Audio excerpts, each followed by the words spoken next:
Okay, third time is the charm. Hi, everybody. I am hoping that you are seeing this again. I was motivated to do this recording or this live session because we had a lot of issues with our previous recording, and I'm just waiting for confirmation that this is actually live from my team. And with that, I'm going to again talk about language access and language access training.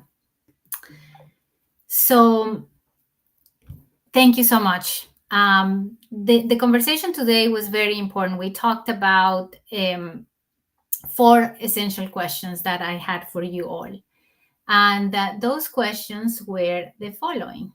First, I wanted to ask if you were confident about your healthcare organization and whether or not that you were meeting federal and accreditation standards for language access. The second question I wanted you to ponder on was if you thought that healthcare providers were satisfied with how they communicate with the limited English proficient population, and furthermore, whether or not the limited English proficient community is actually happy and satisfied with the way you are providing services to them. The third question I wanted to ask was whether or not you thought that ad hoc interpretation was acceptable in your operation, or if you were even using children to break the language barriers. And the last question is, do you think language access services are expensive? These are not just questions for me. These are all calls to reflect deeply on how we define quality, equity, and safety in our healthcare systems. For everybody who is listening to this, my name is Carol Velandia, and I am the founder and CEO of Equal Access Language Services. My company has the vision to prevent language based discrimination or linguicism, and it has the mission to help businesses and organizations become inclusive through language access. I created the award winning curriculum called Language as an Equalizer that became later Effective Inclusion Through Language Access, which once won the Global Timor Teaching Fellow Award, granted by the University of Maryland back in 2020. I am a social worker, I am an interpreter, and I am a long time advocate for language access.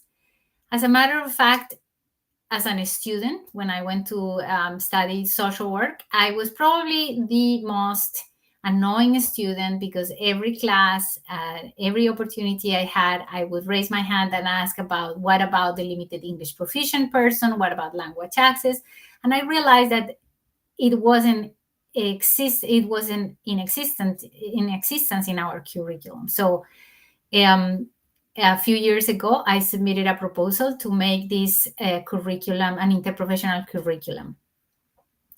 And for over a decade, I've worked in the intersection of health, law, and language. That has been my passion.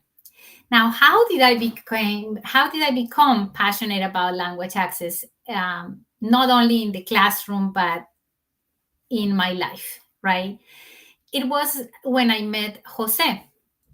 Jose had fled violence in Central America, and his journey to the United States was horrible. First, he was clinging to the freight train known as La Bestia, and then crossing the Sonora Desert with a coyote. When he finally arrived in the US, he was detained and deported. But the danger back home was greater, so he came back. Jose lived in poverty back in his country. He lived in poverty here, and then he gets sick. And one day he showed up at the hospital where I was interpreting 10 years ago or more. And I remember his relief when I walked into the room. His last appointment had been canceled because no interpreter was available. And he had waited 2 more months, losing wages, time, and peace of mind, only to be told that he may have a terminal illness that worsened during the delay. Jose's story changed my life. It really opened my eyes to the profound and often invisible impact that language access has on our health. It made me reflect on how vulnerable we become when we are sick, especially when we can't communicate in the dominant language. I thought about my own struggles with language, even when my life wasn't on the line, and how overwhelming that was. And it made me realize that our health is our most important asset. There is no question about that. I think you'll agree with me that it doesn't matter if you have the best car in the world, the biggest house there is, or the ability to travel, even if you don't have health. If you don't have health, you cannot enjoy life. That's as simple as it gets. So Jose fled everything in search of safety. But when he finally reached care, a language barrier put his life at risk all over again. And Jose, unfortunately, is not alone. And this is why I dedicated my life to this work over 10 years ago, because it really transformed me. Um, I think that language access is not just an administrative service. It really is a matter of life and death, and it belongs where patient safety belongs. So that realization has driven my work ever since. As I said, Jose was not alone, or is not alone. Is just one of over 25 million individuals in the United States with limited English proficiency. And that's not a small group. It's nearly 9% of the US population, if we think about it. To put it in perspective, that is the equivalent of the size of a country like North Korea or even Australia. These individuals face significantly worse health outcomes, greater risk, and systemic barriers to care, all because of one preventable factor, which is language. So when we say we're committed to diversity, equity, and inclusion, what is it that we're talking about if we are failing to implement language access? When we talk about diversity, equity, and inclusion, and we're excluding basically 9% of our population, we're in fact discriminated against people simply because they weren't born here or because they speak another language. And this isn't just a moral failure. In fact, this is a civil rights issue, and this is how I want you to conceive it. Language access is a civil right. Now, what is the cost of non-compliance in the healthcare system? So we have to think about our healthcare system, which represents 1/5 of the US economy. That is massive, right? It's about 20% of our GDP. That means more than 4.5 trillion annually. But the troubling part is that a significant portion of that is wasteful spending. So 21% to 47% of our healthcare cost is wasted. According to Berwick's 2012 study and Spear 2020 analysis, the US healthcare system wastes hundreds of billions of dollars every year due to a few reasons. For example, there is overtreatment, administrative complexity, and also pricing failures, fraud, and failures of care coordination. This obviously represents that, or is transferred into the fact that LEP patients are 4 times more likely to suffer adverse medical events. They get misdiagnosed more frequently. They experience more medical errors, longer hospital stays, greater difficulty understanding discharge instructions, and a plethora of other impact. They are often readmitted for certain chronic conditions, and all of this is a consequence of poor communication. And here is the kicker. These estimates The billions of dollars that we spend in healthcare don't even include the financial devastation caused by COVID-19. This has been this added an entirely new layer of stress, inequity, and inefficiency, especially for multilingual and underserved communities.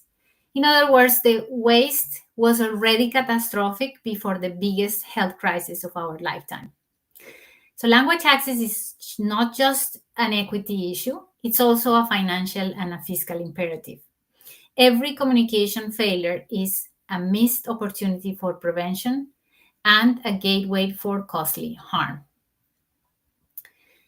But let's pause and define what is it that we're talking about, right? Language access. What is language access?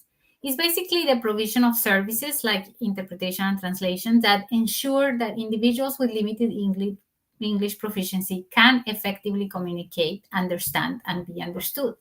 In critical settings like healthcare, also legal services, education, and government, all of these settings that people interact on a daily basis.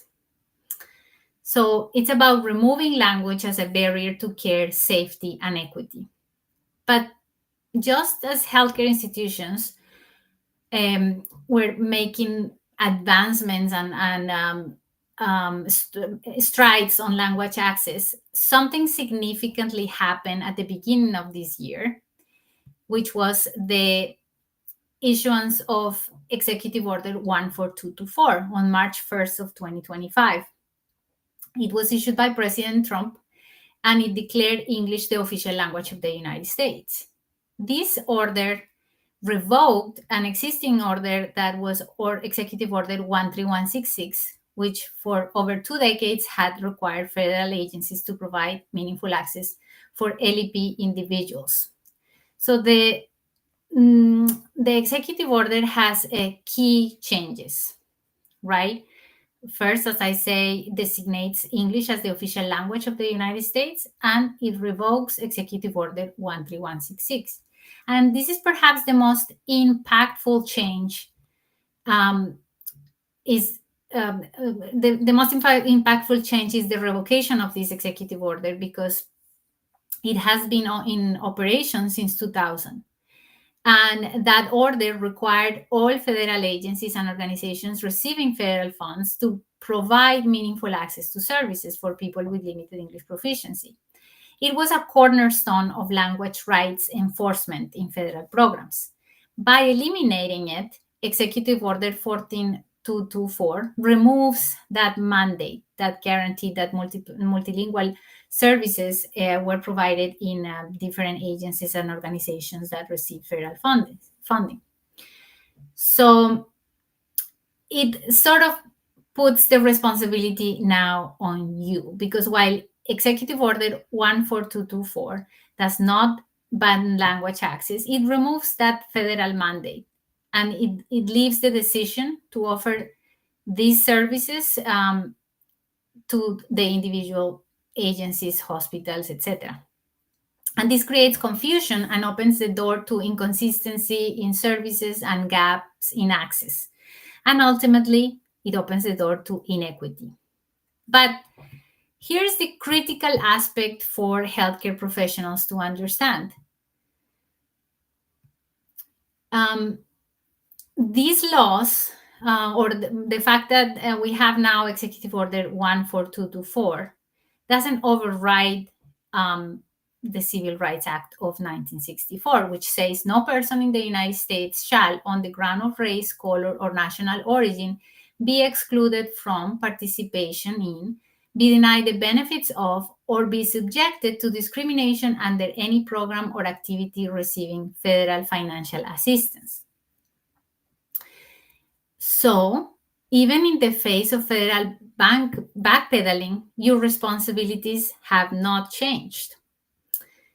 So, what protects patients now? Now that we have Executive Order 14224, what remains in place that that guarantees language access in healthcare is Section 1557 of the Affordable Care Act. And this is where it's very important because it is basically the backbone of the civil rights of the ACA, is the civil rights backbone, I should say, of the Affordable Care Act. Is the first federal law to broadly prohibit discrimination in healthcare on the basis of race, color, national origin, sex, age, or disability. And yes, that includes language access. So if you're serving patients, this is all about you. Let's see who is affected by or impacted by the Affordable Care Act, Section 1557. Hospitals, health clinics, insurance companies, community health centers, telehealth platforms, all of them are obligated to provide meaningful access to limited English proficient persons if they are covered entities or if they receive federal funding. So let's talk a little bit about what meaningful access means. One, it has to be timely and accurate language assistance services. Interpretation and translation services must be provided when needed, not as an afterthought or when it's convenient. So in the case of Jose, it should have been provided then and there. Patients can't wait weeks for translated documents or guess their way through a diagnosis without an interpreter. The services must be accurate, delivered by qualified professionals and not by untrained staff or family members. Remember that question I posted at the beginning. Is that something that happens at your facility? Are you using family members to break the language barriers? Are you using children? And this law specifically talks about that aspect of the provision of language services, is that people that provide them should be qualified, should be trained in interpreting. And a very, very common misconception is that people think that if a person is bilingual, they can now do interpretation, and that is not the reality. People like me that are that perform interpretation services are trained and tested to do that. So, and especially to guarantee that accuracy and be impartial and keep the information confidential. The second aspect or the other component is that it has to be free of charge to the patient. So if you're in healthcare, you're more likely to know that language services cannot be billed to the patient. End of the story. Just like you wouldn't charge extra for a wheelchair ramp or an elevator access, you can't shift the cost of communication onto the person who needs it. This is simply a civil rights protection. And then it also has to be tailored to the needs of the population served. Section 1557 also recognizes that language access is not one size fits all. You are expected to understand the demographics of the communities that you serve. And you have to adapt your services accordingly. That means that different languages, formats, and delivery methods, from in-person interpreting to telehealth captioning or translation of the discharge instructions for someone. In other words, you have to know your population, know what their needs are, and then try to meet them. So another very important aspect, and this is the aspect that really motivated me, is that there are new regulations as far as training on language access goes, right? Because the new regulations mandate ongoing staff training on different things. On, for example, language assistance services. So the ACA is demanding that healthcare facilities actually train their teams in language assistance services, also cultural competency, and also that they identify and working with LEP individuals. So how do they work with LEP individuals? How do they work with interpreters, etc.? And it applies to all staff, not only the frontline staff. So there are key training requirements, like, for example, I already mentioned the training requirements, as they have to teach on language services, cultural competence, and also how to work with the limited English proficient population. The next thing is that this training must be conducted on an ongoing basis to ensure that staff remain informed about best practices and regulatory updates. It has to be documentation about the training. So entities are required to maintain records of training sessions, including content covered and attendance to demonstrate compliance. And there should be also updates. So training materials should be reviewed and updated regularly to reflect current laws, technologies, and patient demographics. And the benefit of complying with this is that it aligns with Title VI, um, Section 1557 of the Civil Rights Act. So by providing training you on this, you will align with this civil rights and also with Section 1557. So it would make you compliant, right? It also will improve the outcomes of your patients, and it will reduce risk, of course, because proper training minimizes the likelihood of miscommunication and all the errors that are born out of this miscommunication. And it also gives you an alignment to accreditation, because it supports adherence to standards set by credentialing bodies like the Joint Commission, for example, and also the national class standards. And I forgot to use my slides for that. So it also signals excellence in equity and patient care. And that is going to benefit your organization. You're going to have less burnout, because it actually has been demonstrated that inclusive workplaces that prioritize effective communication contribute to higher job satisfaction among healthcare providers. In fact, there is a study that shows that when professional language services are available, providers experience less frustration and burnout. In fact, 78%, according to that study, of physicians reported that interpreters reduce total care time per patient, allowing for more efficient and effective care delivery. So this doesn't only impact the limited English proficient person, it also impacts your ability to retain healthcare personnel, right? Okay, so then thinking about all of this for many, many years, I created the course Effective Inclusion Through Language Access, because it made sense to me to create something where professionals didn't have to, or healthcare organizations didn't have to spend too much time on this. I did all the thinking for everybody, for everybody in healthcare, right? And created this training. As I said, it was created 5 years ago, but now the special aspect of effective inclusion through language access, or EILA, is that it is online. So EILA, as I said, has been taught for over 5 years in different settings, mostly healthcare related. Here is a picture of me in the Department of Health and Human Services talking about effective inclusion through language access. And this is what 2024. And let me tell you what is EILA. It is a comprehensive training program. It has 10.5 hours total, and all of these hours are contained in 7 modules. It really doesn't have, I mean, it used to have light components, but now it's all online. And this covers legal standards, implementation strategies, working with interpreters, and also AI. The program has been updated as of March 2021. I'm sorry, 2025.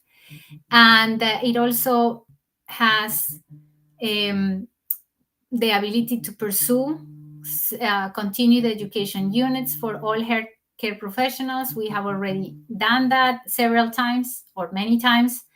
And it's designed to support compliance, improve outcomes, and promote language equity in healthcare. That's the idea.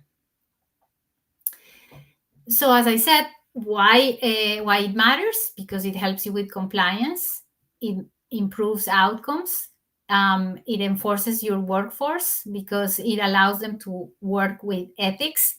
I In the creation of my course, I realized that all healthcare providers, whether they are nurses, physicians, physical therapists, any any of these professions, have a, a mandate for effective communication with the community that they serve, an ethics mandate.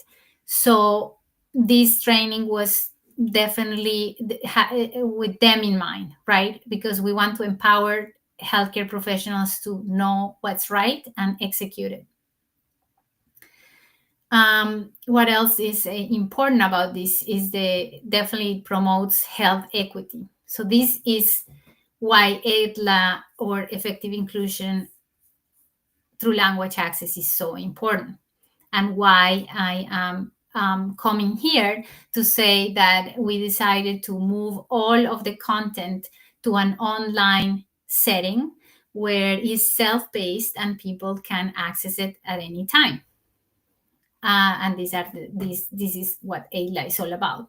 So as we conclude the presentation today, I invite you to reflect on the profound words of two visionary leaders who have illuminated the path toward justice and equity. In 1966, during a press conference associated with the Medical Committee for Human Rights, Dr. Martin Luther King declared that of all the forms of inequality, injustice in healthcare is the most shocking and inhumane. And then, many decades later, um, in her inaugural poem, The Hill We Climb, Amanda Gorman reminded us that we've learned that quiet isn't always peace, and the norms and notions of what just is isn't always justice. Her words challenge us to question complacency and to recognize that true justice requires active, intentional efforts to dismantle systemic inequalities and inequities. This powerful statement resonates deeply with the mission of effective inclusion through language access, or AIDLA, which was created again to equip healthcare institutions with the tools and knowledge necessary to ensure that every patient, regardless of language proficiency, receives safe, equitable, and compassionate care. So, I would like to invite you to join us in this vital endeavor. I want you to join me in person, right? And that we can talk for at least 30 minutes. I will offer a free consultation for everybody who wants a free consultation, and that wants to talk about their specific language access practice. We can talk about it in private, and I can provide tailored guidance. And of course, I'm going to do this at no cost until August 1st, which is that's the date when we launch our course, Effective Inclusion Through Language Access. So act now. You only need to visit this website, www.equalaccesslanguageservices.com, AIDLA. That is the place where you can find our short questionnaire and where you can schedule an appointment with us. In addition to all of that, we of course would like your support by listening to our podcast, for example, that's called Language Access Matters. We are 2 years old, actually, on May 31st. It's our second birthday of Language Access Matters. And you can find that linked on the QR code on this screen. So follow us on Twitter, follow us on LinkedIn, Instagram, Facebook, everywhere. And I look forward to meeting every person that sign up to this webinar. We had 264 attendees, and I'm recording this for their sake. We look forward to meeting you in person again, and ciao.